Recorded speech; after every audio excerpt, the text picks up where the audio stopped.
What did I ever do to deserve that?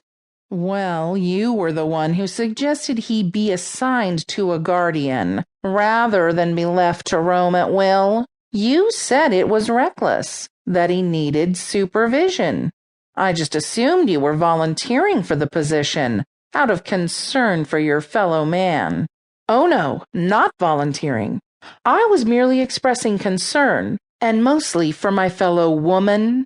I'm thinking, now that he's done crucifying poor Reardon, he's liable to go on a heartbreak bender with every gullible female he can find. I'm not condoning it, but I'm also not witnessing it, disciplining it, or wasting precious time on it or on him. He's your problem. You deal with him. Ignoring Janelle's insults, Kane stepped forward. With all due respect to the council, I think Dr. Corrington has every right to object to a duty she finds distasteful. Ooh, the great puca speaks on my behalf. Janelle mockingly batted her eyelashes. Now there's irony for you. But High Druid Phil was already shaking his slightly balding head.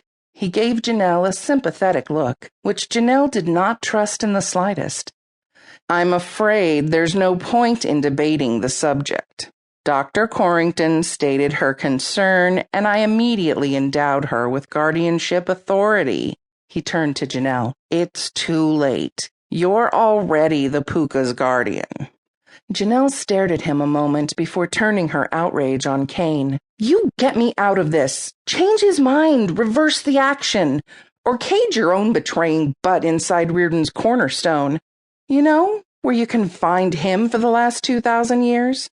She still couldn't believe he'd orchestrated Reardon's imprisonment after he had unknowingly slept with Kane's fiancée.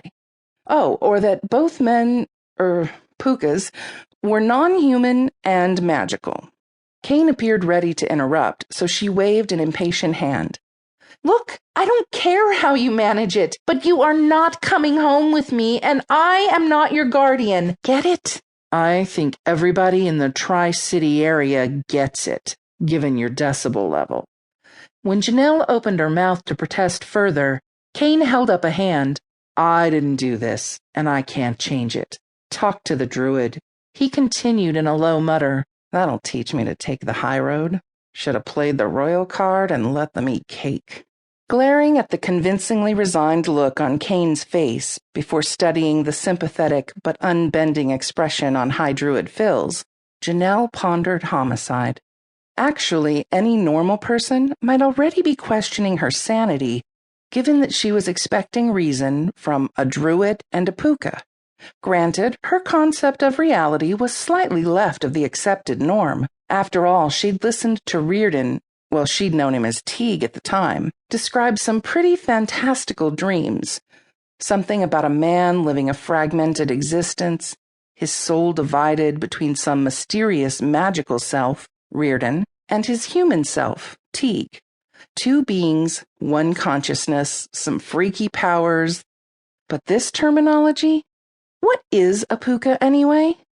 Kane and the Druid exchanged glances before Phil cleared his throat and spoke. We thought you knew.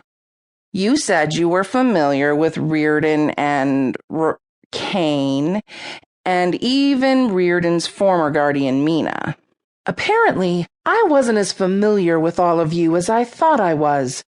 Just give me the definition. Very simple request. Since you are, after all, trying to put me in charge of one, I think I have a right to know exactly what I'm dealing with here. Before she rejected it completely and threw a tantrum to terrify a druid and even a puca, the druid raised his eyebrows over the rims of his glasses and peered at Kane. Do you want to field that one? Might as well. Kane looked annoyed. Janelle glanced back and forth between them. What? Is it that difficult? Simple definition, dude. Oh, but I forgot. Even telling me your real name is a challenge for you. Kane is my real name. And the puca had the nerve to look offended. It was given to me at my birth. Legends and old wives' tales named me Robin Goodfellow. And that would qualify as an unimportant little footnote in our Do you want to talk or to listen? Kane interrupted. Patronizing jerk. Fine, speak. I am